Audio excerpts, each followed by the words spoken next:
Miss Mitra Pourshajari, daughter of an imprisoned web blogger, who will read a report about the situation of her father and the situation in Karaj Detention Center. Thanks. Greetings to all of you present here. As I was introduced, I'm Mitra Pourshajari, daughter of blogger Mitra Pourshajari. My father had was writing in the weblog called Gozarish Khak Iran under a pen name. He was insisting on freedom of expression and thought, and this is the right of every individual and should be respected. In 2010, at 11 in the morning, my father called me, told me, I'm going to take a shower, I would have a rest, and then I'll call you back.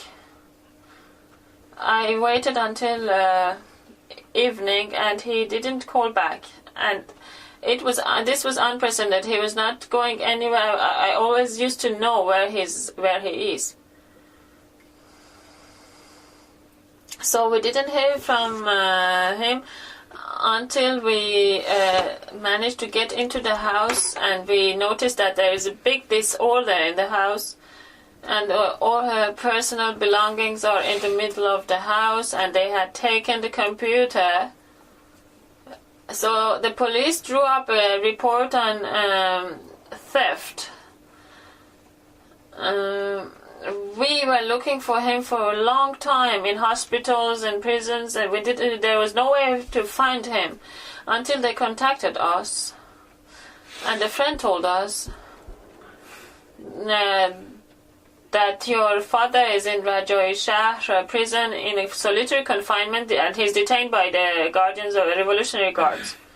Afterwards, I was many times arrested myself, and there the intelligence agents explained to us that my father was arrested. After 9 months, I saw him in front of the Revolutionary Court in Karaj.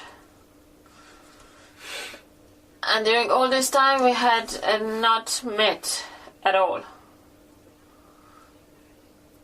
Behind closed doors, in sessions where no one else but himself and the judge were present, without the jury, he was tried and condemned to 4 years of imprisonment under charges of action against national security and insulting the leadership. Because of lack of due process in accordance with international law and even internal laws of Iran, he didn't recognize this verdict, and he didn't even appeal. So he was a few months in Rajai Shahr prison. He had kidney problems and prostate problems. We really tried to have him transferred to hospital. At the date he was supposed to be transferred, without informing us or himself, that he was exiled to the Central Detention Center of Karaj prison, where there is no political ward, and there are only dangerous criminals there. I went to the Justice Department to discover why he has been exiled to this particular prison. The judge in charge of execution of verdicts told me, why are you unhappy? Why are you worrying? Why is your father unhappy of being there? I said, because there are no political prisoners there, and he is among criminals and drug traffickers and murderers. And he said, I think they should, the judge said, I think they should complain why your father has been taken there, because I think that those people, those criminals, are human beings, but your father, with what he has written, he is not really a human being. And if you were in prison, you would have been dead because of psychological pressures and 2 mock executions. he had a heart attack. After 4 and 5 days of unconsciousness and coma, the doctor said that he should get an open heart surgery, but it's been more than 1 year since then that not only he has not received any medical attention, and he has been affected by other illnesses. A short time ago, he was feeling nauseous, and he had lost sensitivity in hands and legs, and then they realized he was taken to the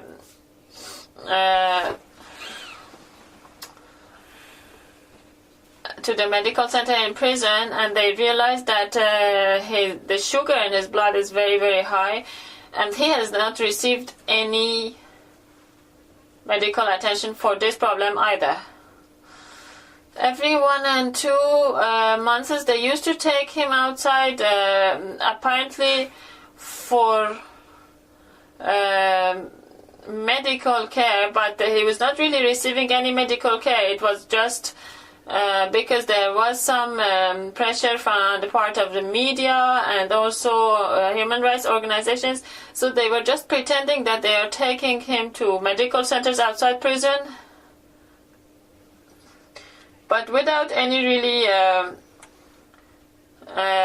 real measures for giving him medical care.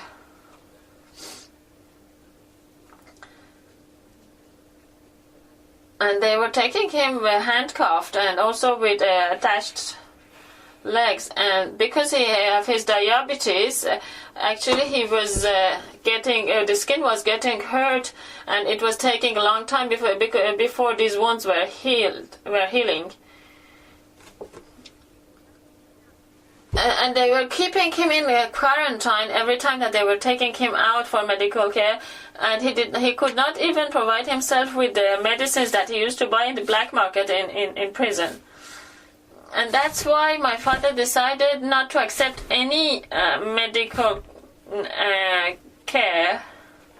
I said as long as he is not taken to the hospital where his own cardiologist is, he will not accept any other medical care, and no attention has been paid to his state since then.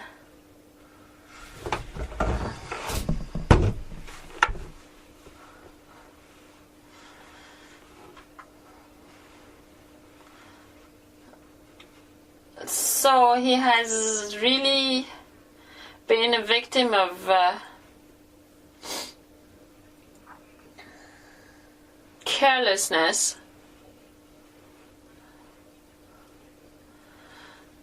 Article 1 of the prison regulations about classification of prisoners mentions that prisoners should be separated from each other. There are detention centers. So prisoners should be separated on the basis of gender, age, and health situation. I want to express my complaint here because of the situation of many prisoners, because they have had been tried on political charges and action against national security in accordance with the internal laws of Iran. They are not being correctly treated. I will read excerpts of one of his latest letters. Greetings. I'm one of the victims of the repression of Islamic Republic of Iran. Because I have published my opinions about the injustices and violations of rights and freedoms of my countrymen and women, I have been condemned to 4 years of imprisonment by the Iranian judiciary. Until today, I have been imprisoned in the Islamic Republic prisons under inhuman conditions.